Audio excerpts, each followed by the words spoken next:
दिल्ली की एक तंग बस्ती में रहने वाला आरव रोज सुबह 5 बजे उठता था। उसका घर एक कमरे का छोटा सा मकान था, जिसमें माँ सिलाई करती थी और पिता एक फैक्ट्री में मजदूरी। स्कूल की पढ़ाई सरकारी स्कूल से हो रही थी, लेकिन आरव को हमेशा लगता था कि वो किसी बड़े मकसद के लिए पैदा हुआ है। एक दिन स्कूल में एक सेमिनार हुआ। एक बड़े बिजनेसमैन ने बच्चों से कहा, अगर तुम में जिद है तो कोई भी हालात तुम्हें रोक नहीं सकते। उस वक्त आरव की आंखों में पहली बार सपना उभरा, एक दिन मुझे भी अमीर बनना है, करोड़ों की संपत्ति बनानी है। लेकिन सपना देखना आसान था, रास्ता मुश्किल। पिता बोले, पढ़ाई के बाद किसी दुकान में नौकरी कर लेना, ज्यादा उड़ान मत भर। माँ बोली, बेटा, हमारे जैसे लोगों के लिए सपने नहीं होते, जिम्मेदारियां होती हैं।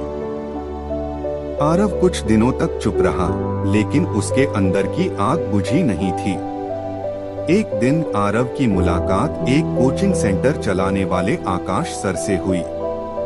आकाश सर ने उसे बताया, संपत्ति सिर्फ पैसों से नहीं बनती, सोच से बनती है। सीखो, गहराई से सोचो, कुछ अलग करो। आरव ने ट्यूशन में बच्चों को पढ़ाना शुरू किया। वो दिन में पढ़ता, शाम को बच्चों को पढ़ाता और रात को यूट्यूब से खुद नई चीजें सीखता, डिजिटल मार्केटिंग, ग्राफिक डिजाइन और स्टार्टअप की कहानियां। धीरे धीरे उसके पढ़ाने के तरीके मशहूर होने लगे, स्टूडेंट्स बढ़ने लगे। पर उस पर लोग हंसते भी, ये क्या गली का लड़का कंपनी बनाएगा। एक दोस्त नील ने उसका साथ दिया। नील वेबसाइट बनाता था और दोनों ने मिलकर एक ऑनलाइन ट्यूटर प्लेटफॉर्म शुरू किया, नाम रखा एड्यूशक्ति। पर अब भी एक दिक्कत थी, कंपनी चलाने में दिक्कतें आने लगी। पैसे नहीं थे, बिजली चली जाती थी, लैपटॉप पुराना था और एक बार तो इन्वेस्टर्स ने भी मना कर दिया। एक रात जब सब कुछ बिखर रहा था, आरव ने हार मानने की सोची।